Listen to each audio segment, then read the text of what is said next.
นี่คือเมืองดากจึงแขวงเซกองเป็นเมืองหนึ่งที่อากาศเย็นตลอดปีเฮ็ดให้เป็นอีกเมืองที่เหมาะต่อการปลูกกาแฟและกาแฟก็กลายเป็นสินค้าหลักของหลายชุมชน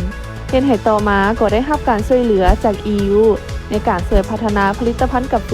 เพื่อชีวิตการเป็นอยู่ที่ดีขึ้นของชาวบ้านผ่านโครงการที่มีชื่อว่า Super V Coffeeตอนนี้ดาวอยู่ที่เมืองดากจึงแขวงเซกองซึ่งดาวจะพาทุกคนไปเบิ่งโครงการ Super V Coffee ซึ่งเป็นโครงการที่ช่วยให้ชาวสวนสามารถปลูกกาแฟได้อย่างมีประสิทธิภาพและยังช่วยให้ชาวเกษตรกรมีรายรับเพิ่มขึ้นอีกเป็นโครงการหนึ่งที่ตั้งใจอยากส่งเสริมให้ชาวสวนสามารถพัฒนาการผลิตคุณภาพและมูลค่าของกาแฟให้สูงขึ้นโดยโครงการนี้ก็จะเน้นใส่การให้ความรู้ชาวสวนผ่านการฝึกอบรมเกี่ยวกับการปลูกการแปรรูปมีการสนองอุปกรณ์ที่จำเป็นและมีการสร้างศูนย์แปรรูปกาแฟให้แต่ละชุมชนอีกด้วยซึ่งตอนนี้ตัวแทนชาวบ้านกำลังรายงานผลที่ได้รับจากการปลูกกาแฟที่ได้ร่วมโครงการโครงการนี้ได้เข้าช่วยเหลืออ้ายและชาวบ้านแบบใดในอ้ายทางโครงการเพิ่นได้ช่วยเหลือนับแต่ว่า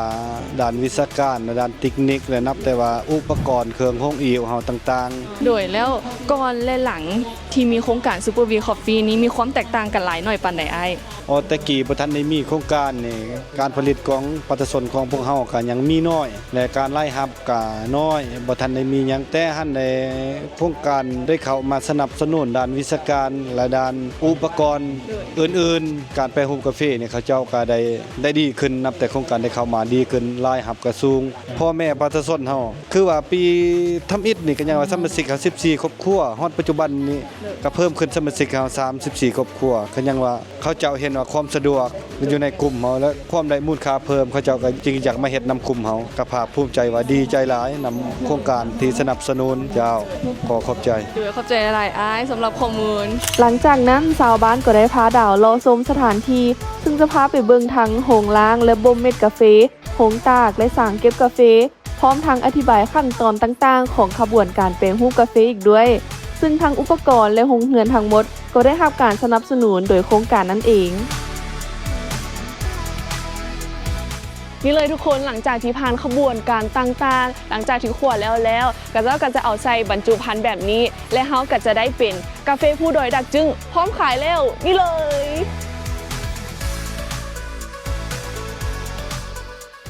ยมีอย่างอยากฝากให้กับผู้ที่อยู่เบื้องหลังโครงการดีๆแบบนี้บ่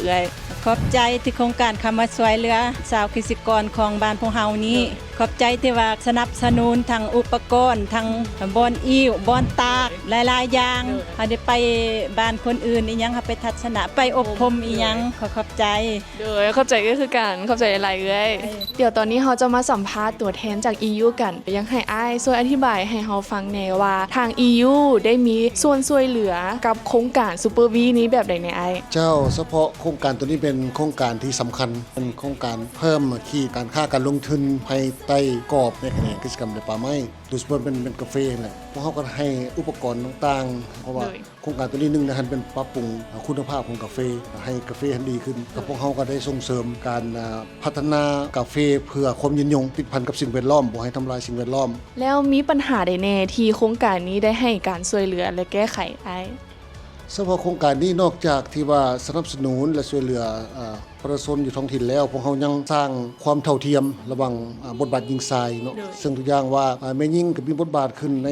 เวทีของกระเจ้สามารถประกอบความเห็นในกองประชุมจากนั้นกระเจ้าก็สามารถเข้าร่วมในกองประชุมต่อรองราคากับผู้ค้านอกจากนั้นแล้วโครงการพวกเขายังได้สนับสนุนเวียกเฮ็ดงานทำให้วัยหนุ่มโดยเฉพาะพวกลูกเต้าเขาเจ้าจบม.7 ที่ว่าบ่สามารถไปเรียนต่อแล้วเขาเจ้าก็ได้เฮ็ดเวียกน้ำพ่อน้ำแม่นั่นแหละแบบเป็นครอบครัวสร้างรายรับได้หลายขอบใจปอหลายสำหรับข้อมูลโดยเป็นสิ่งที่ดีหลายที่ EU ได้ให้การช่วยเหลือให้กับโครงการนี้ช่วยให้ชาวบ้านแบบมีรายรับเพิ่มขึ้นโดยขอบใจหลายกาเป็นประมาณนี้เลยทุกคนสำหรับที่ดาวพามาเบิ่งโครงการ Super V Coffee ถือว่าเป็นโครงการที่ดีหลายเพราะว่าช่วยให้ชาวบ้านได้มีรายรับเพิ่มขึ้นจากการปลูกกาแฟและสุดท้ายเราต้องขอบใจทางสหภาพลบยูลาหลายๆที่ให้ดาวมาร่วมเยี่ยมชมโครงการดีๆแบบนี้ไว้พบกันในวิดีโอหน้าบ๊ายบาย